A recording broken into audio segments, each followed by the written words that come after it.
kasih atas waktunya. Kami ingin menggali lebih mengenai pengalaman Ibu dalam menangani kasus-kasus dari etika, khususnya yang terkait kedisiplinan guru nih Bu.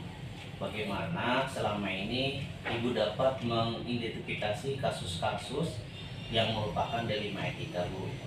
Sepertinya misalnya kasus seorang guru nih Bu yang harus memilih antara mengurus keluarga yang sakit atau menjalankan tugas mengajar Ibu. Terima kasih atas pertanyaannya.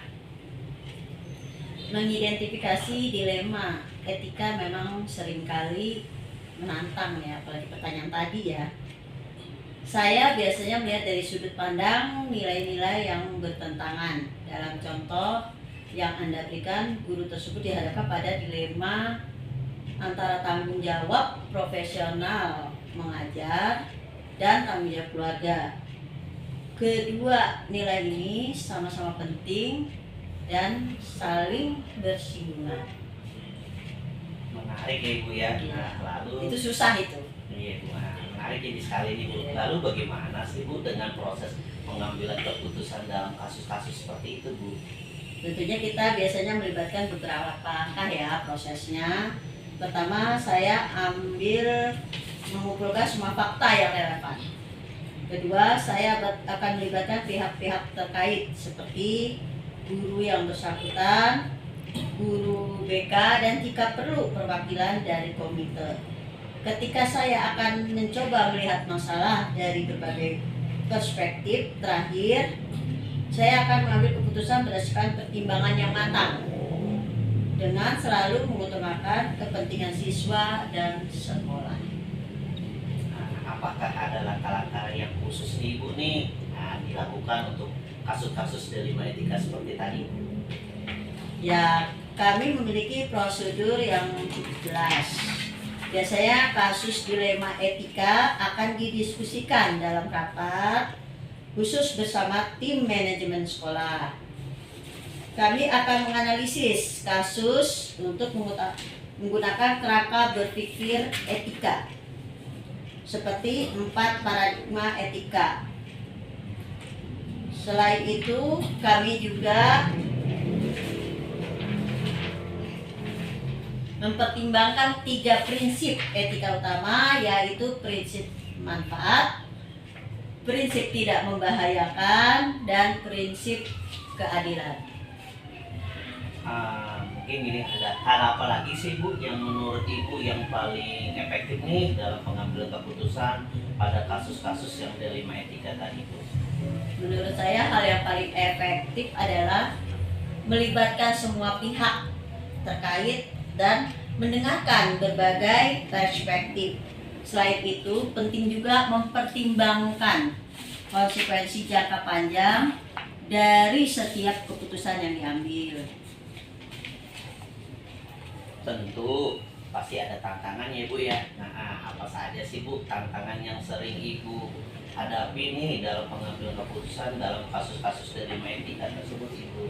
Tantangannya terbesar adalah menemukan keseimbangan antara berbagai nilai yang bertentangan. Selain itu, terkadang sulit untuk mendapatkan informasi yang lengkap dan akurat.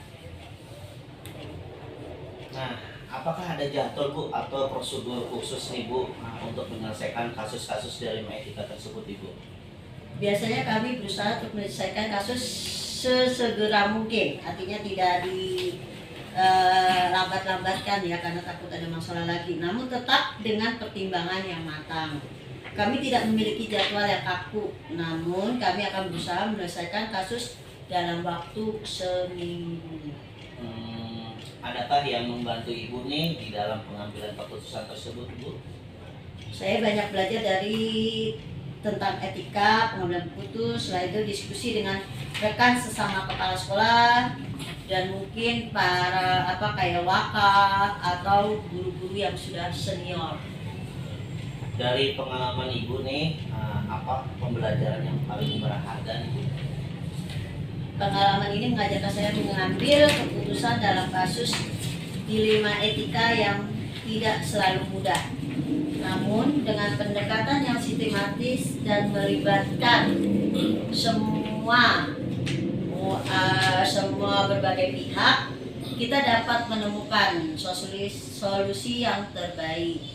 Selain itu penting untuk selalu belajar dan mengembangkan diri agar dapat menghadapi tantangan yang baru. Tentunya setiap itu kan ada tantangan terus berganti.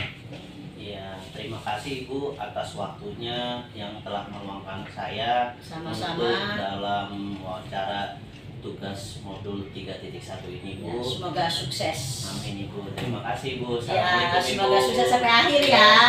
Sampai Selesai. Udah Pak. Terima kasih atas waktunya. Kami ingin menggali lebih dalam mengenai pengalaman Bapak nih dengan kasus-kasus dari Mahetika, khususnya yang terkait tentang murid Pak. Bagaimana selama ini Bapak mengidentifikasi kasus-kasus dari Mahetika Pak? Ya, baik Pak Undang, atas pertanyaan yang pertama ya berkaitan dengan bagaimana saya mengidentifikasi tentang kasus dilema etika. Tentunya di sekolah itu kan terdiri dari banyak murid. Tentunya dari murid yang satu dengan murid yang lain itu mempunyai karakter yang berbeda. Dan ketika di pagi hari masuk ke sekolah pun itu juga mempunyai perasaan yang beda. Apalagi jika ada di rumah yang punya masalah ya dengan kakaknya, dengan orang tuanya, dan dengan yang ada di lingkungan masyarakat sekitar, itu akan berdampak ketika kegiatan pembelajaran di kelas. Nah, di situ bisa diidentifikasi ya dengan adanya permasalahan ataupun segala sesuatu yang dapat dalam kegiatan pembelajaran itu nanti tidak bisa berjalan dengan baik. Ya, masalah itu terdapat dari dalam diri anak itu, sehingga kita harus berhati-hati dalam memilah apakah itu yang termasuk dilema etika atau itu yang termasuk dalam rujukan moral. Jadi harus seorang guru harus berhati-hati dalam menentukan itu. Begitu Pak. Ya. Menarik sekali nih Pak ya. Terus bagaimana ini Pak proses pengambilan keputusannya dalam kasus-kasus seperti itu Pak? Ya, baik.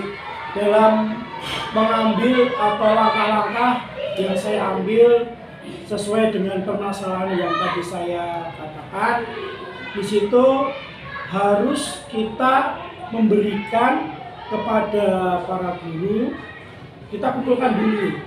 Nah, kemudian anak tersebut ditanya, kira-kira apa sih sebenarnya permasalahan yang telah dihadapi. Jangan langsung kepada anak itu langsung kita judge, kamu kenapa di kelas kok begini-begini. Itu di dalam kelas nggak boleh seperti itu.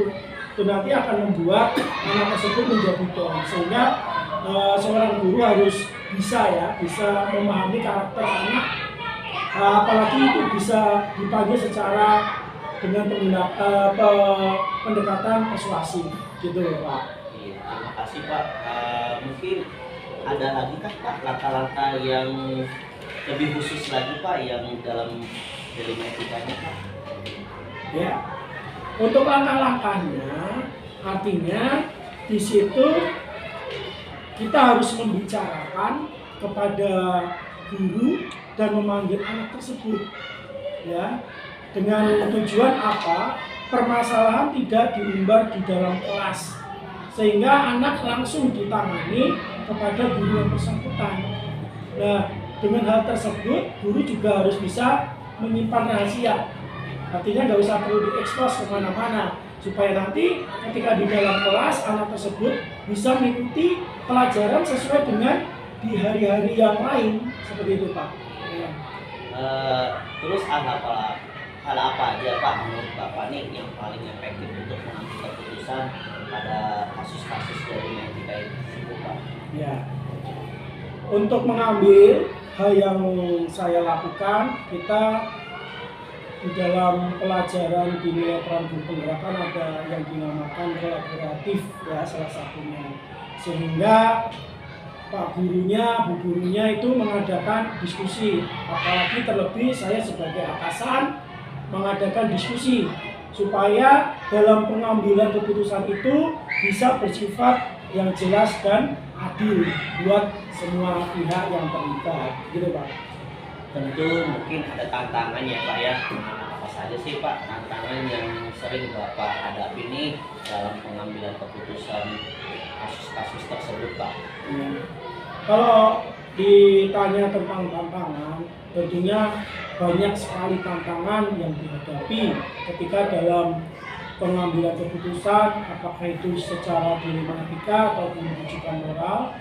Tentunya kita harus membuat keputusan yang tepat ketika banyak faktor yang harus dipertimbangkan.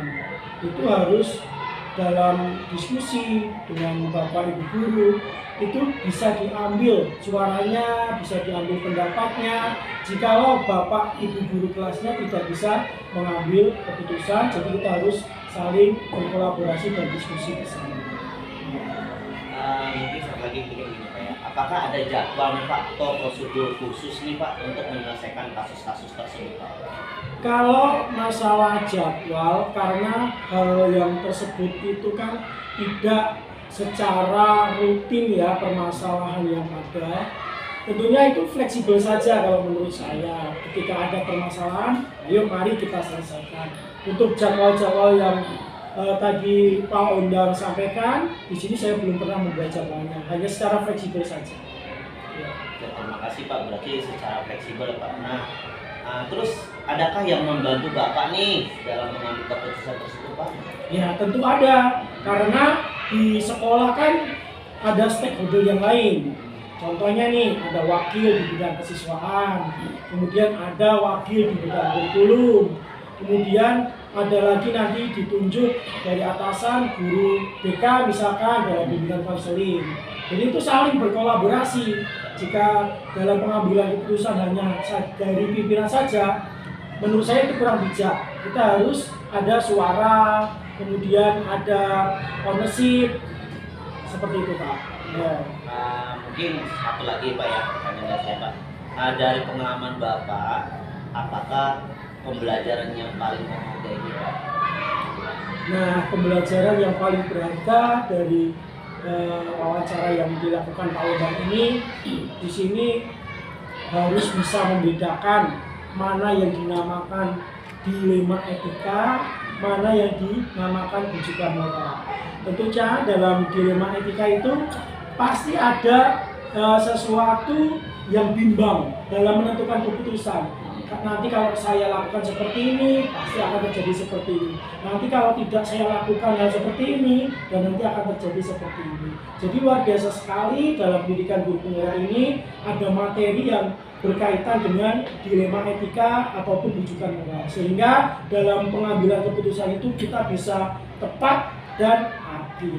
Gitu Pak. Iya Pak, terima kasih Pak atas waktunya, kesempatan saya dalam menyelesaikan mobil 3.1 ini Pak, dalam wawancara Bapak dan waktunya yang Bapak sudah memberikan kepada saya. Terima kasih Pak. Ya, alhamdulillah, semoga lancar nanti sampai lulus ya. Amin Pak, terima kasih Pak. Sama-sama.